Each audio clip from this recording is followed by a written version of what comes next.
as frontiers of the Philippines. That's why we respectfully urge the honorable court to take of this four actions. Number one, act on the four pending petitions. Declare void the act of the office of the President or its officials thus violating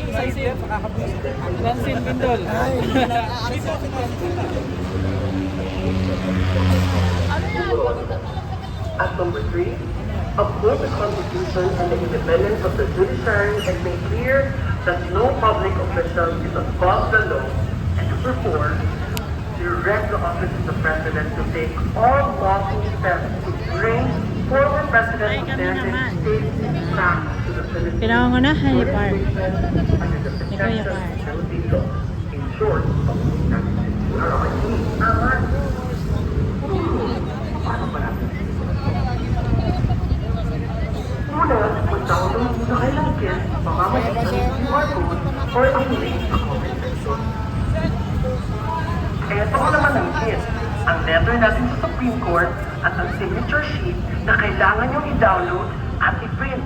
Alam nyo ba, yung signature sheet consists of 26 lines. Myself, ikaw, yung pamilya mo at yung mga kaibigan mo. Isaan nyo na din yung chismo sa inyong kapitbahay.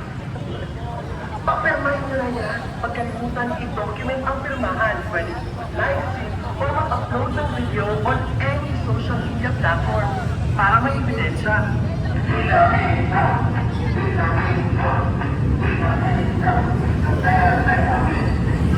So pag may completed signature sheet ka na, at may video documentation ka pa, punta na sa checklist form.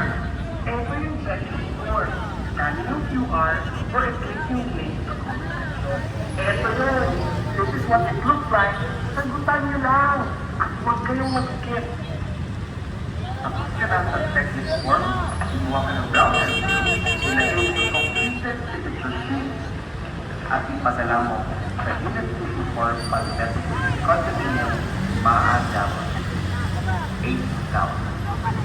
Iisuhin namin lahat ng mga signatures mo at ipapadala namin sa Korte Suprema. Gagawin natin.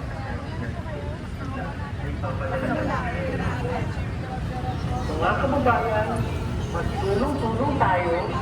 This time,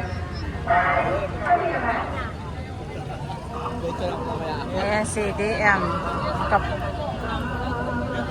Si Super DM. Pumirma. Ngayon pa lang pumirma si Super DM. Ayan.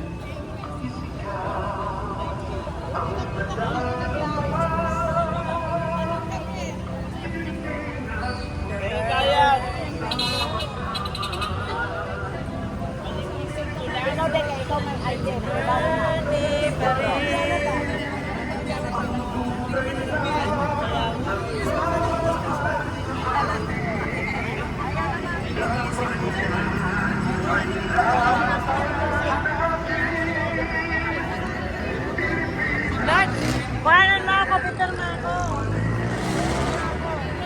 Hawakan mo, kuhanan mo ako, picture mo ako. Hindi pa ako pumirma eh. Ay, matagal-tagal ko na, hindi na pag- Kaya nga. Oo nga. Kuhanan mo ako. Oh, sige na.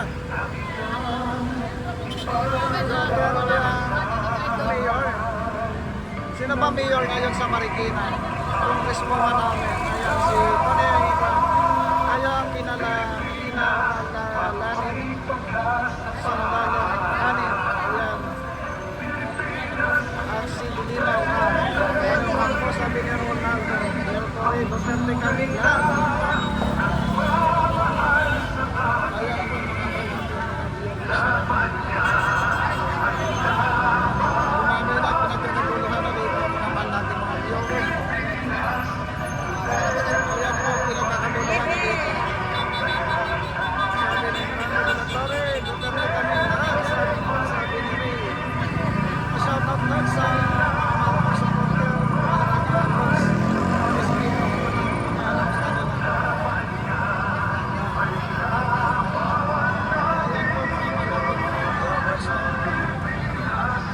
Ayan sila sir, oh.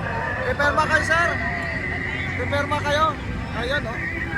Mga nakamotor pa yan oh. Sige lang.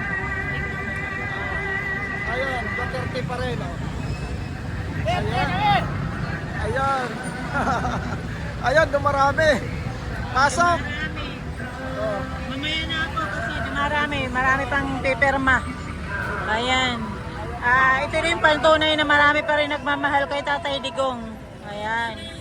So ibig sabihin, Tatay Digong pa rin talaga ang Maynila. Kahit kami naman. Ayan.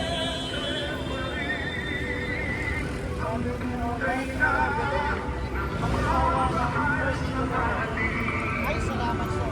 Dapat niya ay